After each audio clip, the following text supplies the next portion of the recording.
Have you ever felt like your mind never rests? Too many ideas, repeated worries, images that arise uninvited.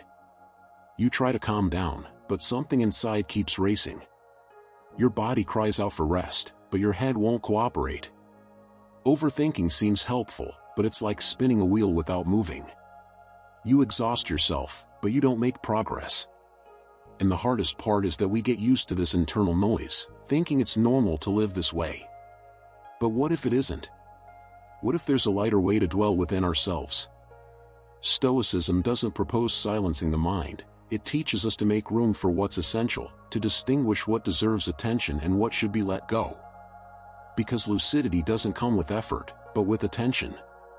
In this video, you'll learn 10 direct practices to purify your mind and stop overthinking. But first, subscribe to our channel to receive more content like this. Before we begin, leave a comment. Today I choose lucidity, calm, and balance, because sometimes what you need most isn't to think better, it's to think less. Listen carefully to this story. It will help you understand, in a simple and profound way, the power of letting go of the excess that occupies your mind. In a village on the edge of the hills, there lived a young man named Elias.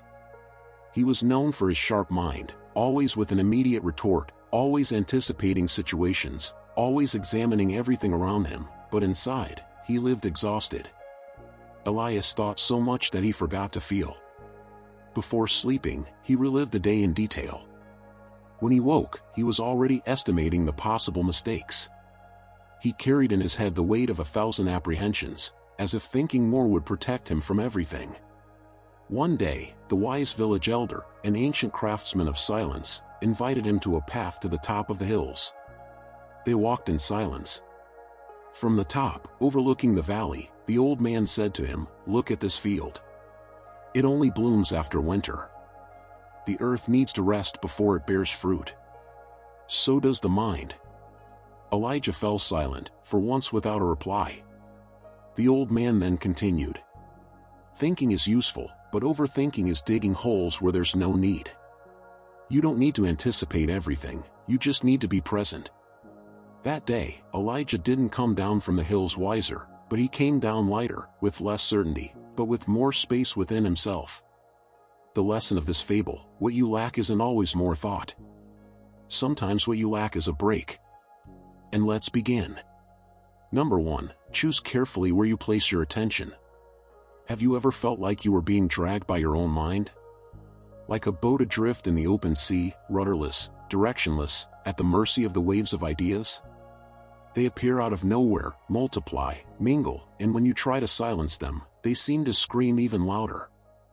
It's a constant internal noise, an invisible pressure that exhausts you even when everything around you is silent. What most people don't realize, because no one taught us, is that the problem isn't an excess of ideas, but the excess of attention we give them. Overthinking is a symptom of uncontrolled focus. The mind, like a wild horse, needs firm control. If you let it run wild, it takes you places you'd never choose to go. But if you learn to guide it, you can traverse even the most difficult landscapes with steadiness and clarity. This is where the fundamental lesson of Stoicism comes in. You don't need to fight your ideas to find peace, you just need to learn to reallocate your attention. Epictetus got it right when he wrote, "No person is free who is not master of himself." And being master of yourself begins precisely there, by being the caretaker of your own attention. Imagine your head as a house with many windows. In every window, an image appears. A painful memory, a worry about the future, a judgment, a comparison, a desire. You can't prevent these images from appearing, but you can choose which ones you look at and for how long. You can even close some windows if you want. Inner autonomy isn't the absence of ideas, but the independence to avoid being dominated by them. From the moment you realize you don't need to pay attention to every thought that passes by, something changes inside you. Your head begins to calm, not because it's empty, but because you've stopped feeding it with what's hurting you. When you start to notice yourself sinking into repetitive ideas, the ones that come back like scratched vinyl, take a deep breath, feel your body, and bring your attention back to the present. Look around, feel the ground, bring your senses back to reality. Because overthinking is, Most of the time, getting lost in places where life isn't happening. Life doesn't dwell on what ifs or why things happen this way. Life happens in what you do with the present. And the present can only be accessed through attention. When you focus on the present, ideas lose their volume. Your mind doesn't disappear, but repositions itself. There's a practice that can help you. Every time an intrusive thought arises, ask yourself, does this thought serve me or sabotage me? If it helps, observe it with gentle attention. If it gets in the way, let it go. Don't fight it. Just say to yourself, you're not useful to me right now. And then focus your attention on something real, tangible, concrete, a book, a task, a deep breath. Over time, this becomes a habit. Your mind becomes educated. Your ideas lose their power, and you gain relief. Harnessing your attention is the simplest and most profound way to begin mental purification. And the most beautiful thing of all is that this power is already within you. You just need to remind yourself of it repeatedly until it becomes natural. Because, in the end, this is what being truly free is about, consciously choosing where your inner gaze rests and from there allowing what deserves to grow to flourish. Number 2, the content of what you think defines what you feel. Have you ever stopped to listen to the tone of the voices inside your head? Are they calming you or undermining you? When no one is around and everything around you falls silent, your head whispers, "What?" Because it's then, in that intimate and raw moment, that you begin to realize whether you're living in peace or just feigning balance. The reality is simple, but often forgotten. Thoughts build the world you see, and what you see shapes what you feel. A confused mind creates a chaotic life. Externally, everything may seem in order. You may have stability, comfort, even success. But if the ideas that inhabit you are gray, your soul becomes a never-ending winter. Marcus Aurelius wrote aptly, "The happiness of your life depends on the quality of your thoughts."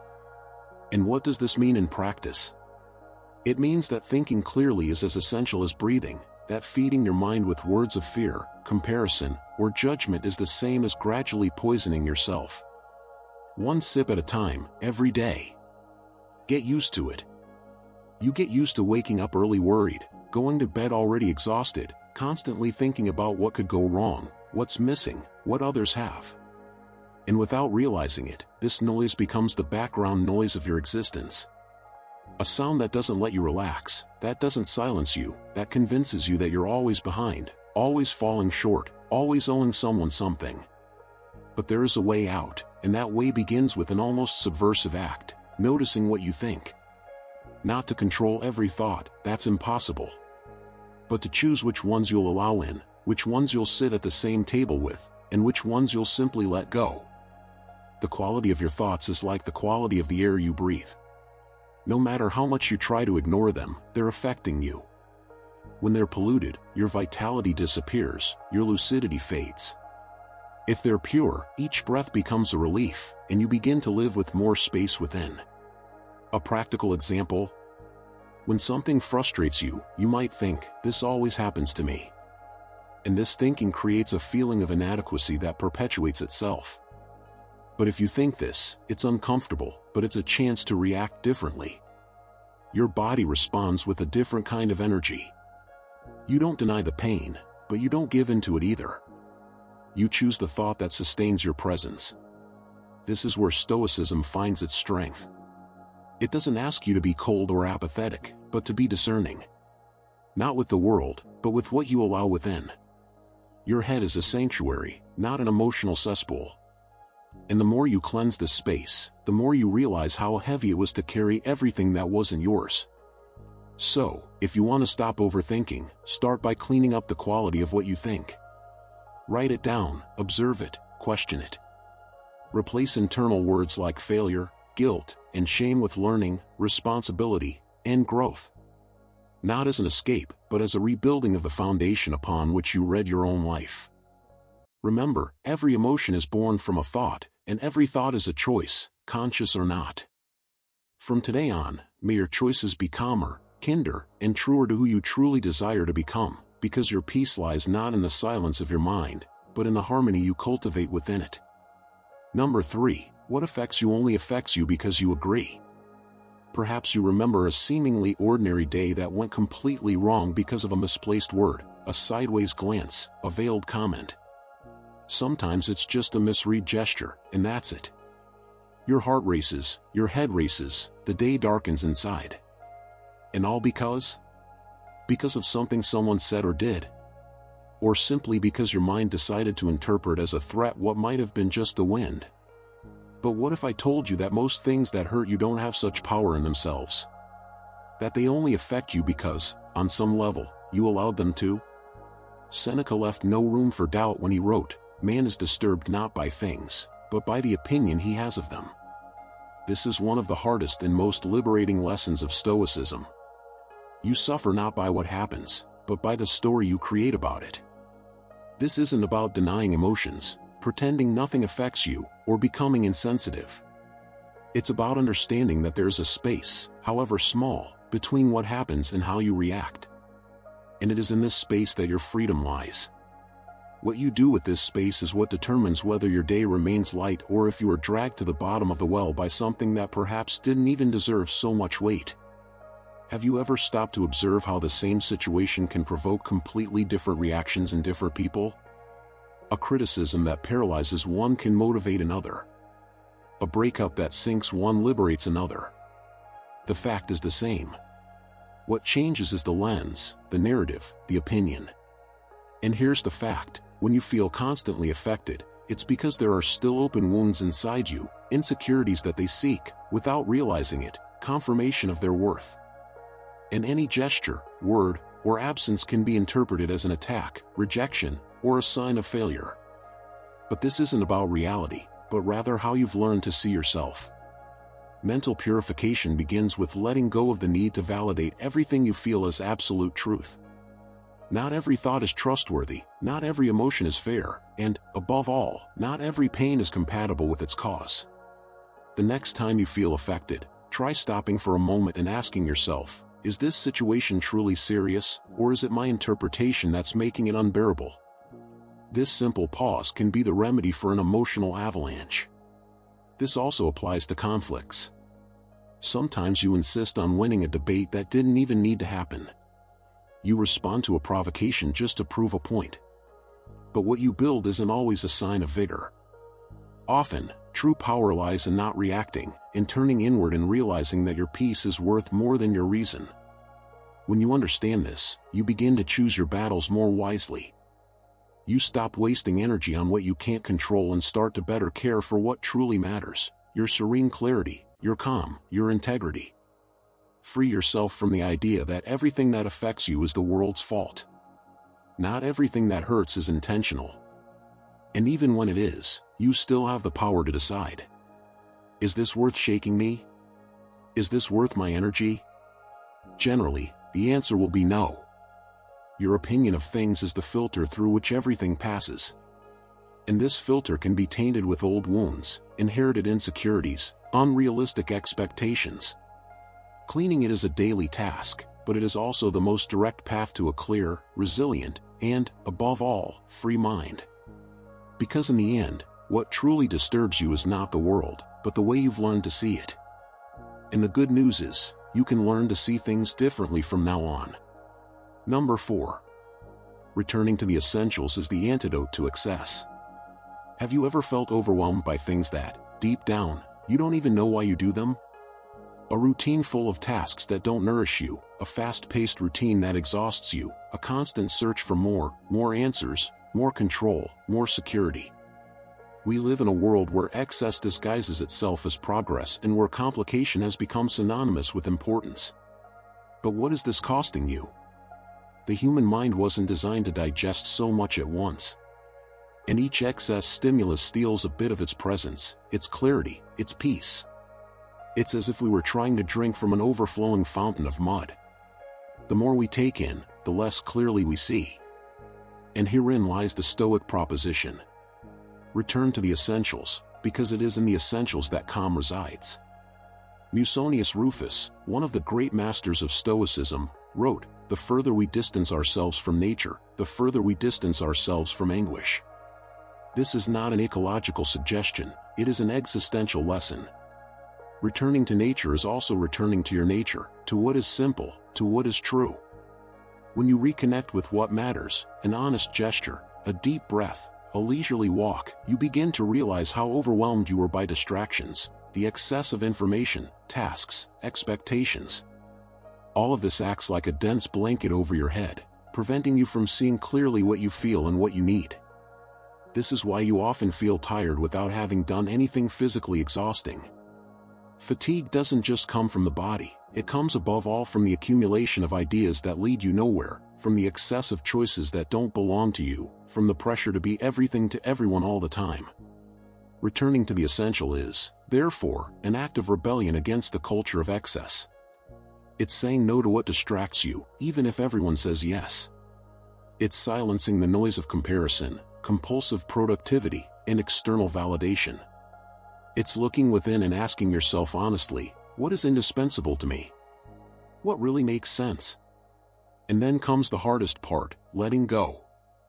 Letting go of what takes up space but doesn't fill it. What I am is important, but it's just noise. This requires courage, because the essential doesn't shout, doesn't demand, never imposes itself. The essential is subtle and, therefore, easy to ignore. But when you rediscover it, everything changes. The world remains the same. Your routine may remain similar, but you begin to inhabit your life differently. You begin to breathe more slowly, to speak with more intention, to feel time pass and not just watch it slip by. And if you want a practical path, choose a moment of calm every day.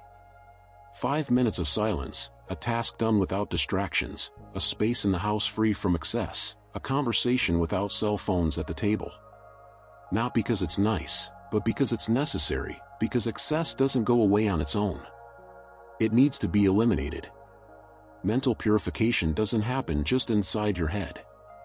It begins with the choices you make outside of it, in what you consume, what you tolerate, what you believe. Being essential. And when you discover you need much less than you thought, a new kind of freedom is born, the freedom to no longer carry what's yours.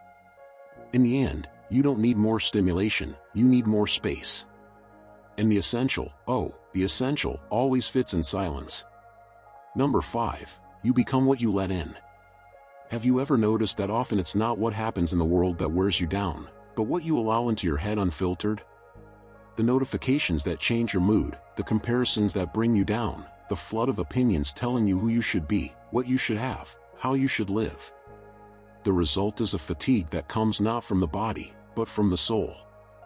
It's no exaggeration to say that we live in a time of mental intoxication, not from a lack of options, but from an excess of stimuli.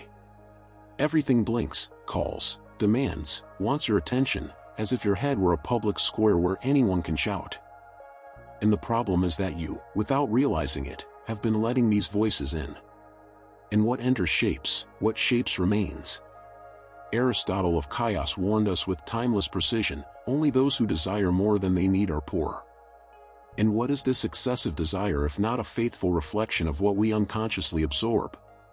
When you feed your mind with excess, it begins to believe it is always lacking.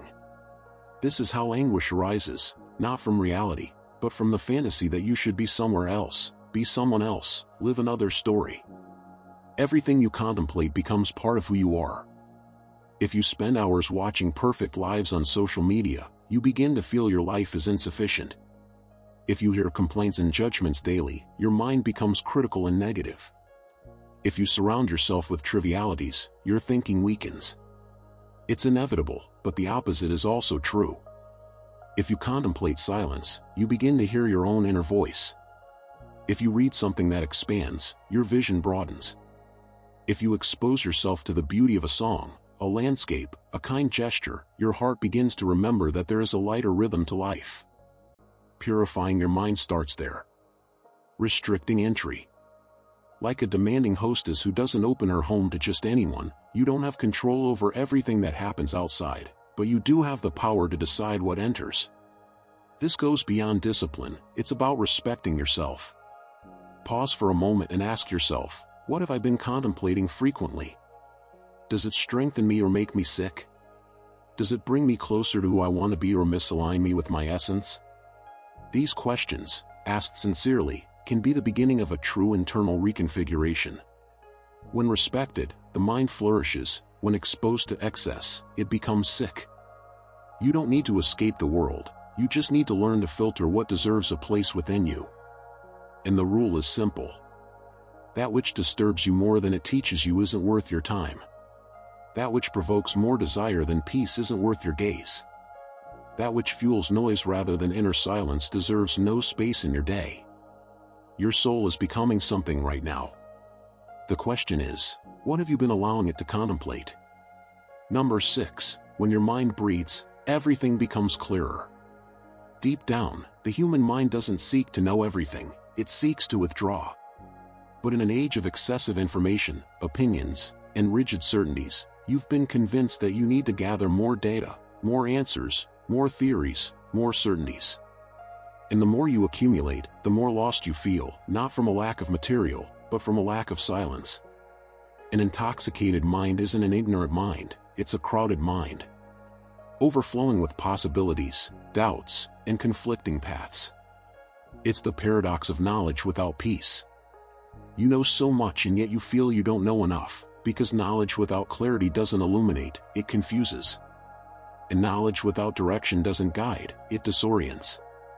Perseus of Citium wrote, "Wisdom is not in knowing much, but in knowing what is necessary." And it is this distinction that is lacking in times of excess.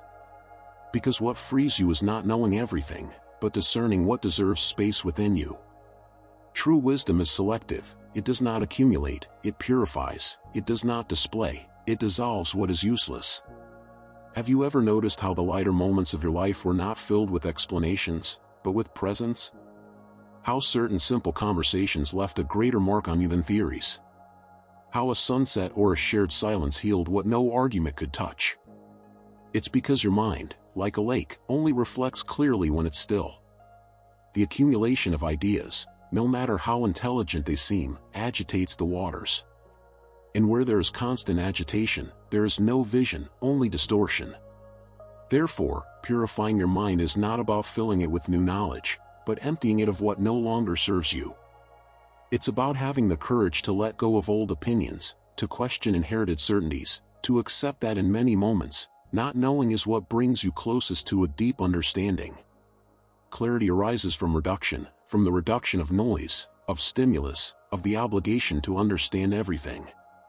When you stop trying to explain the entire world, you begin to feel the world around you.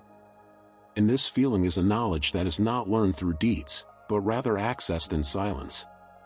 Free yourself from the demand to always be informed, always right, always ready. Remain in the humility of those who admit, "This I don't know. This I haven't yet understood." And that's okay. Because the truly wise person is not the one who accumulates answers, but the one who cultivates space to listen.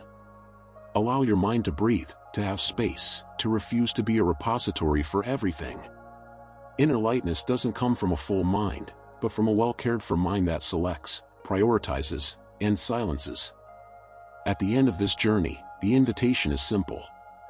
Stop worrying about everything. Choose the essentials and trust that in the simplicity of full presence lies a wisdom that no encyclopedia can offer. A clear mind isn't the one that knows the most, it's the one that carries the least. And curiously, it's this light mind that gives you back life in a deeper way, because now, finally, there's room to feel it as it is, without exaggeration, without noise, just enough. And enough, when it's true, is always more than enough.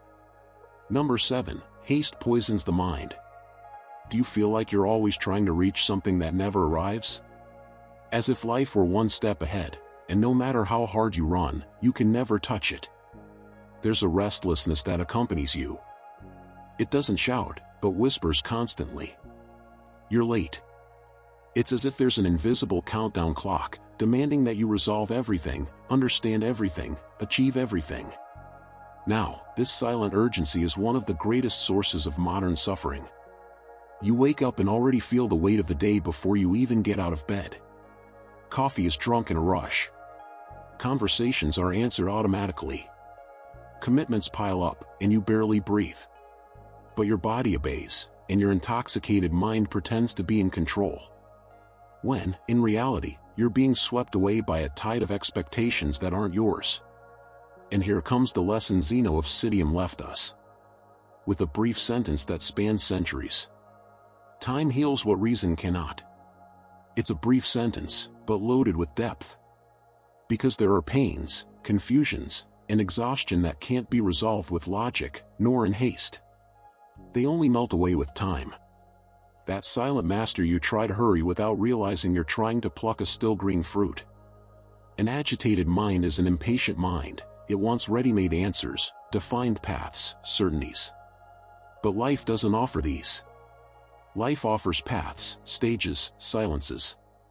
And these seemingly empty spaces are precisely the ones you most need to learn to occupy. Haste poisons the mind, because it takes us out of the present and throws us into an imagined tomorrow, where everything is a demand. You should already be there. Haven't you figured this out yet? Everyone is ahead of you.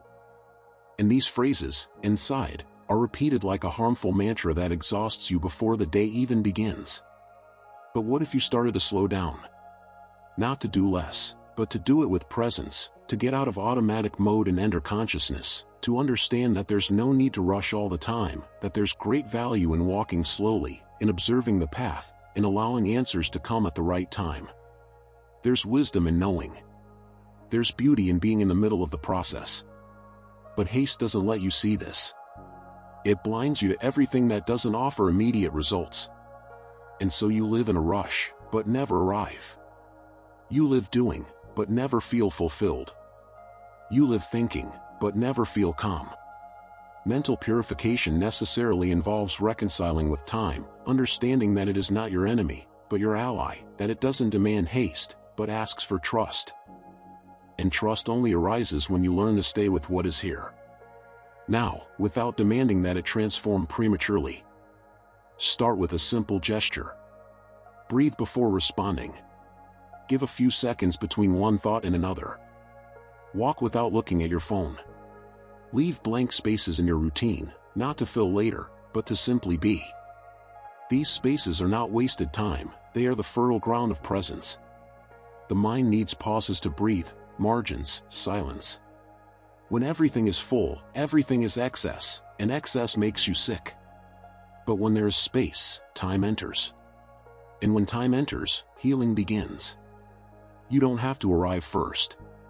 You just need to arrive whole.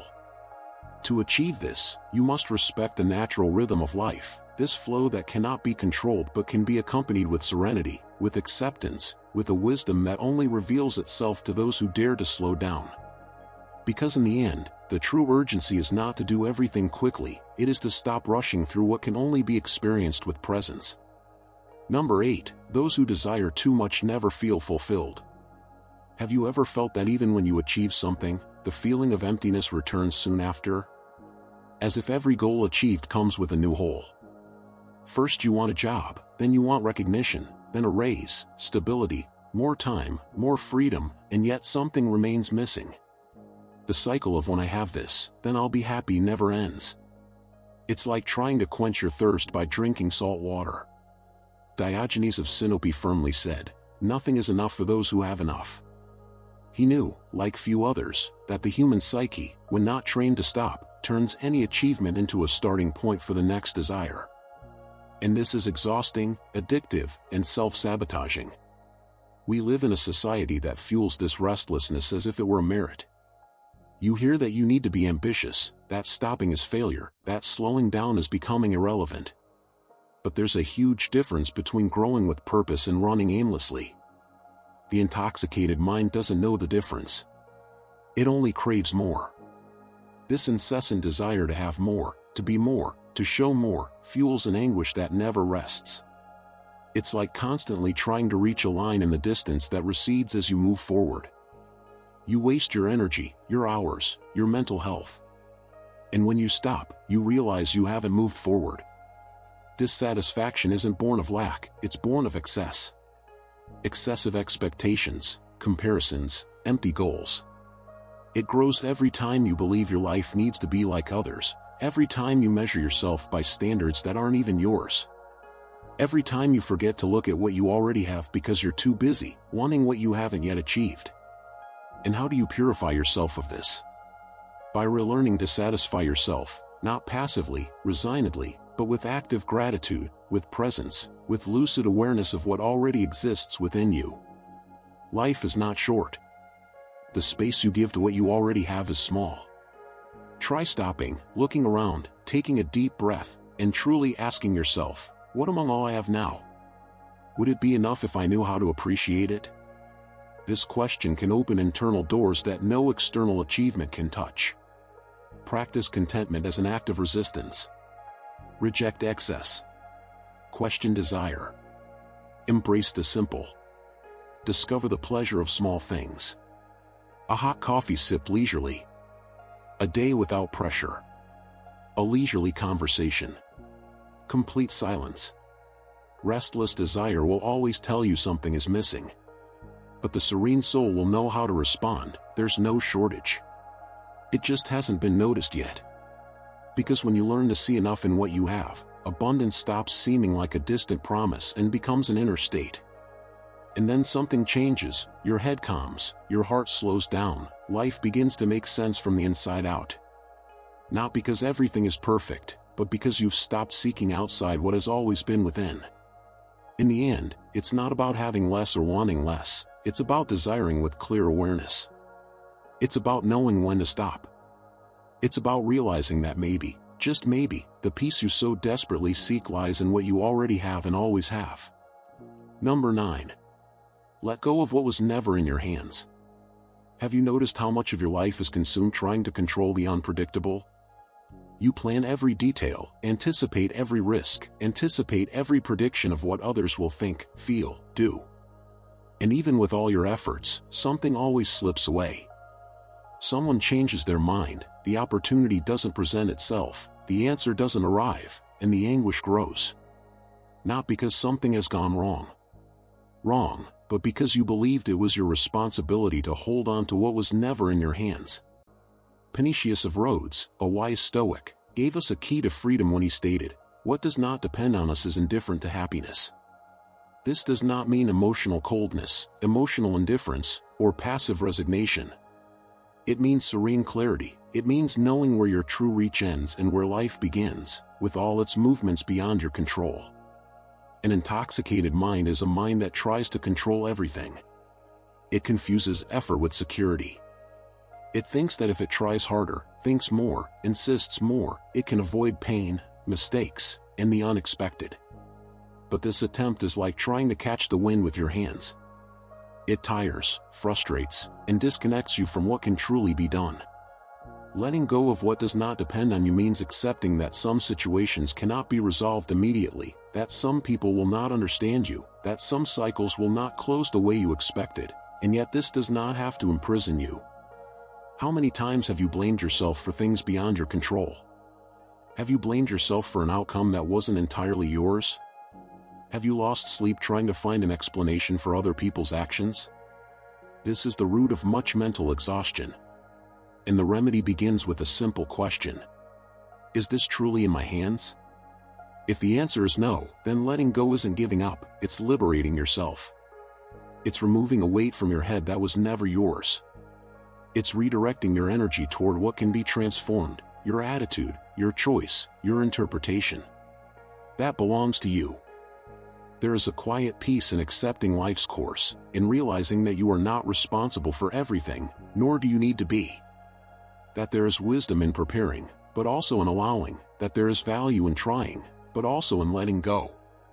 Controlling everything is an illusion fueled by fear. Stoicism teaches the opposite, that true strength lies in clear acceptance, not as surrender, but as focus. Because by letting go of what doesn't depend on you, there's more room for what does, for what can grow, for what truly nourishes you. You don't have to carry everything, nor foresee everything, nor save anyone. Your freedom begins the moment you calmly say, "This doesn't belong to me." And you move on, lightly, fully present. In the end, it's simple. If it's not in your hands, it shouldn't live in your head. Let go and see what remains. That's yours. Number 10. Self-control is freedom dressed in silence. Have you ever felt that urge to respond immediately when someone provokes you? or that almost uncontrollable urge to justify every choice, to explain your emotions, to prove you're right. Most of us grew up thinking that reacting is synonymous with vigor, that responding immediately is a sign of intelligence or power, but it isn't. In fact, it's often the opposite. Reacting without thinking is giving up your own center. It's handing the center of your being into the hands of someone who perhaps doesn't even deserve that space. True strength lies in the pause, in the space between stimulus and response. It is there that self-control emerges, that silent, almost invisible quality that the Stoics considered one of the noblest virtues. And Hierocles firmly said, "He is not free who has no power over himself." This phrase carries a serene weight, almost like an ancient adage. If you don't control your reactions, someone or something will always do it for you. This is anything but freedom. We often confuse self-control with repression. We believe that those who remain silent are self-effacement, that those who don't speak out are cowards. But there's a huge difference between disappearing and holding back. Disappearing is disappearing. Holding back is existing with greater intensity, but under your own command. Think about how many times you've said something you didn't mean to just because you were angry. While decisions were made in the heat of an emotion that passed minutes later, leaving a trail of consequences. Now think about how many of these situations could have been different if you had taken a deep breath before acting. A deep breath can save a relationship. A conscious silence can prevent a disaster. Self-control is not only useful, it is liberating. When you learn not to react to everything, you begin to realize how much energy you are wasting on small things. You stop living in a constant state of alert and begin to inhabit your own calm. You discover that you don't need to win arguments to be calm, that you don't need to explain yourself to be whole, that not every criticism deserves a response, not every external urgency is an internal emergency. Clearing your mind necessarily involves silencing automatic reactions, deciding to be less predictable, less impulsive, less reactive, and more present, more lucid, more in control of yourself. Practice deliberately delaying your response. When you feel the urge to break, wait. If criticism comes, breathe. When the temptation to act on impulse presents itself, remember, you are not your first thought. You are the one who decides what to do with it. This requires practice, because the modern world values speed, immediate response, and constant intensity. But what truly builds, what sustains, what heals, is born of depth. And depth only exists where there is pause. What if self-control is, in fact, the highest form of freedom? The freedom to not be swept away by emotional tides, to not get lost in what others do or say, the freedom to act by choice and not by automatic reflex, because in the end, those who cannot contain themselves are always contained by someone or something. And that is in no way being free. I sincerely hope this message was helpful. I want to sincerely congratulate you for making it this far and completing the video. This means you want to improve as a person. If you enjoyed the video, leave a comment. If you don't know what to say, leave a comment saying thank you. This way, I'll know you watched until the end. If you're not yet subscribed to the channel, what are you waiting for? Subscribe now and join us. Stoicism is full of lessons like this that are applicable to our everyday lives. Therefore, I encourage you to continue learning about this philosophy. Here are 2 ebooks full of Stoic wisdom to help you continue learning. Until next time.